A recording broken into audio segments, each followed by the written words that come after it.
எல்லோரும் சொல்லுவாங்க நீங்கள் ஃப்ரீடம் என்ஜாய் பண்ணணும் அப்படின்னா ஒர்க்கை டெலிகேட் பண்ணணுன்னு. ஆனால் உங்களுக்கு ஒரு சின்ன பிரச்சனை இருக்குது, என்ன தெரியுமா? எல்லோரும் பண்ணுறது டெலிகேஷன் ஆஃப் டாஸ்க் இல்லைன்னா டெலிகேஷன் ஆஃப் ஒர்க்கு. நீங்கள் பண்ண வேண்டியது ஆக்சுவலி டெலிகேஷன் ஆஃப் அவுட்கம். என்ன டிஃப்ரென்ஸ் சொல்கிறேன்.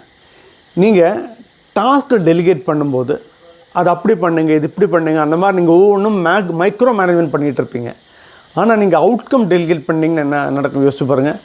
அவங்க என்ன வேணால் எப்படி வேணால் பண்ணிக்கிட்டு என்ன வேணால் பண்ணிக்கிட்டு உங்களை பொறுத்த வரைக்கும் அவங்களுக்கு கொடுத்துருக்குறது என்னது, எனக்கு இந்த ரிசல்ட்டு கொண்டு வரணும், அவ்வளோதான் கொடுத்துருக்கீங்க.